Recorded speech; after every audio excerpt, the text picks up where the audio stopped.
So what is the number one principle of leading a research lab that so many people get stuck on?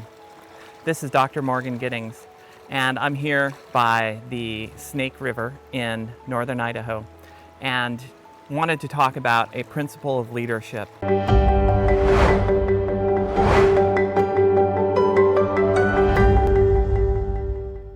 So much of what goes on the river is about leadership. And I have learned so many lessons from being on the river, from being in whitewater. This is just a tiny little riffle behind me. But there have been some bigger rapids that we did on this trip. So I wanted to talk about this key principle of leadership. And before I dive into the principle, just a few things in general about leadership. It seems self-evident that when you start and are trying to get a research lab going, or even if you're partway in and have already been doing that for a while, that doing great leadership is key to your success, to success of the research, to success with funding. You know, it's really hard to get good funding if you're not operating very well as a leader, because then your team is not operating efficiently, you're not very productive, and that makes it difficult, much more difficult to get funding than it would be otherwise. So this leadership thing feeds into so many other facets of moving your research enterprise forward. And it's something that is, on the surface, the principles are simple, but it's not easy to do, particularly the thing I'm about to talk about. I know I keep leaving you on a cliffhanger, but this is a thing I have observed both on rivers and in labs. So I'll start with the river example. You know, when you learn how to whitewater a kayak or whitewater raft, almost always you're going to be following people down through the rapids, watching what they do, watching where they go.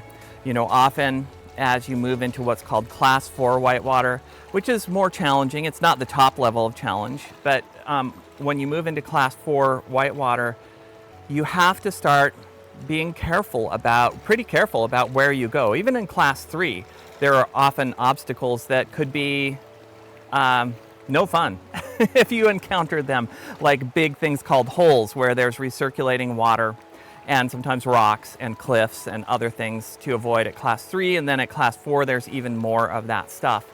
So when you're learning, you're almost always following somebody else down, and you're watching what they do, you're watching where they go, and you're learning how to read the water, read the signs of where is a good place to be and where is not so good of a place to be. Now, at some point, many people make a transition into leading on their own. They actually lead other people who maybe are not so experienced as they are, lead them down through the rapids and through the obstacles. And some people never make that transition. There are people, and it's fine, there are people who just enjoy going down the river, but they never get out in front, they never lead a group down, they never teach others. They just sort of hang out and watch what happens and then, you know, float down the river. And that's fine if that's what they want to do on the river. But if we take this sort of metaphorically and bring it into the lab, then that aspect of just hanging back and waiting to see what happens is not going to work. Leading a lab is so essential to really be willing to take charge and say, okay, here's where we're going. Because without that, the lab is essentially adrift. You can't really do the same thing you can do on a river, which is if you're with friends and if one of those people is willing to lead, you can follow them down the river, right? So you can still be in that kind of relaxed mode of like, okay, you know, I'm just hanging back, watching what happens, and if they go there and it doesn't work, I'll go over there, right? You have to be the active leader. You have to make this shift from when you're a postdoc or a trainee into this active leadership role. And this is the place that I see so many people struggling in research, really making that shift, because it's like they've been following, we as trainees, we follow, you know, well into the postdoc and sometimes beyond. We're following what the PI of the lab says, what our PhD advisor says, and so on. We're being followers, And then suddenly, now they hand us the keys to a lab and it's like, okay, buck stops here. And it's really true on the river too. If you're going to lead, it's a very different psychology, because suddenly there's nobody to watch. The risk, the danger is all on you. And it's not only that it's on you because you're out in front and exploring what might happen and taking the risk that you might choose the wrong direction, but it's not only risk to yourself, it's risk to all of the people who are following behind you, that you might lead them down the wrong path and get in trouble. And so it's a shift to, really the buck stops here with you as the leader, whether that's on a river or in a research lab. And what I've seen is that it's a really tough transition for a lot of people to make, because it becomes habitual. We are trained by this system to listen, to follow, to do what those more senior people tell us to do. The oh so wise ones, right? Oh so wise one, I do what you say. Until suddenly we're not supposed to do what they say anymore. So I was leading a recent grant workshop, our grant foundry workshop. And this came up with multiple people who were in the particular workshop. This came up with new investigators who were really struggling to just put out there into the ethers, into the space that, here's what I want to do. Here, I'm planting my flag or putting my stake in the ground. Here's what I want to do in my lab. It was more like, well, is it okay? Is it okay? Can I do this, or should I do that other thing? What's the right answer? So I want to say something about the right answer. That's another part of our training, which is really antithetical to being a great leader, is looking for the right answer. While we are trainees, we're often taught, come to me with the right answer, and the oh so wise one again anoints and says, this is the right answer or this is not the right answer. And there are some very good mentors who, help us understand that there isn't just a right answer. But honestly, most of our training is all about getting the right answer. So we become really habituated to this very wrong thinking that there is a right answer in research. And most of the time in research, there is no right answer. There are just different paths to pursue, and some end up being more fruitful than others. Some end up leading to great discoveries. Some are dead ends, but there isn't a right answer. Again, it's like a river. So many of the big rapids that we run, even class 5 rapids, they have multiple paths you can take through them to get to the bottom safely. And then the question is, which is the right answer? Which is the right path? Well, there isn't a right path. It's just what kind of experience you want to have on the river, what you think the odds are of success of each different path. And if you're the leader, then really just making the choice that, okay, this is the way I'm going to go.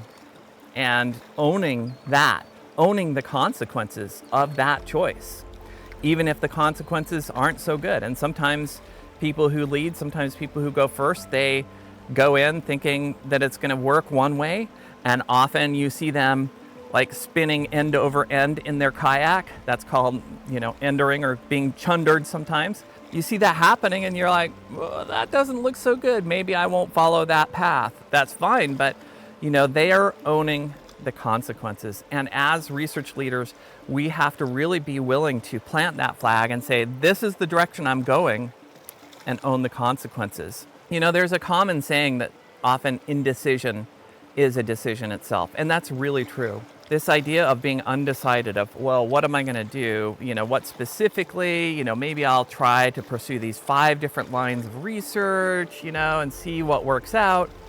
There are some benefits of sometimes playing the cards, playing multiple lines, okay?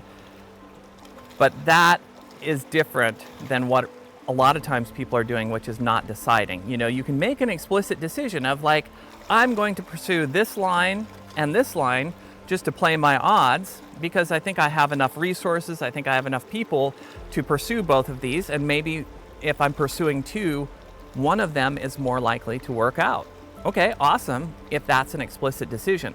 That's very different than the kind of situation where you're like, oh, well, I don't know, let me see. Well, that could be interesting, that could be interesting. I don't know, let's just do whatever is interesting and see if we figure out the right answer of what I really should be pursuing. That doesn't work. This lack of focus, it confuses your team. So as you build a team, your team will be more and more confused by that lack of direction. And you will be confused. You will have a lack of clarity, which leads to much more difficulty writing great grant proposals, but it leads to many other difficulties as well. So this key shift that we have to make is really from being that follower into being a leader if we're going to actually move a research endeavor forward. And it's fine if that's not for you, but really for anybody who has the keys, so to speak, to a research lab, and you are the holder of those keys, that means you have been anointed the leader, and that means you have to plant that flag. You have to go out and stake the ground and say, this is where I'm going. This is what I'm doing. I'm going to advocate for this. And it's hard, but it's essential. We still have to have open ears and open eyes. Feedback comes in many forms in the world, and sometimes when we plant that flag and pursue a particular line, feedback comes, again, in these various ways to tell us maybe that's not going to be so fruitful. And we have to be careful in distinguishing between real feedback, like the real danger that it's not going to be fruitful, versus, people's opinions and their fears. A lot of people, they want us to be successful when we're starting out, mentors and colleagues. They want us to be successful because they want to nurture newer researchers. And at the same time, there's a sort of fear and jealousy. What if this person really takes off and usurps me? What if this person really, transcends or goes beyond or makes waves in the field or changes the paradigm? I've been pursuing this line of research. What if this person comes along and sort of upsets the apple cart and makes all of the stuff I've been doing invalid? There's that very real subconscious fear. People don't do this intentionally, but we do it subconsciously. So you will receive feedback from colleagues, from mentors, from other people that have things like that kind of fear running in the background. And often, you can't fully trust it. But at the same time, it's important to listen. So what do you do? Well, what you do is you see if you're getting the same kind of feedback from multiple different people who have different perspectives about the risks or the dangers of something. And then ultimately, it's your job to integrate and process that feedback and decide, are they just fearful? Are they potentially jealous of me competing with them or upsetting the apple cart? Or is there really something here in this feedback that says this could be challenging and dangerous? And that doesn't mean you shouldn't do it. I've spoken to a Nobel Prize winner, Oliver Smithies, about his work on homologous recombination. And he woke up in the middle of the night with the idea for that, and it took him 7 years to get fruitful data. 7 years after waking up in the middle of the night, pursuing this idea before he had actual data that this might work. 7 years. So sometimes even those more far out things are potentially very high reward, but I would suggest that if you're going to pursue things like that you might also have more bread and butter, more low risk, and hopefully at least reasonable reward kinds of things to pursue. But that's really getting into a topic for another video. So I will wrap up this one just to say your job, if you choose to accept it, is to claim and own your leadership. Claim and own a vision or a goal for what it is you want to pursue and how you want to pursue it, and really be willing to put it out there.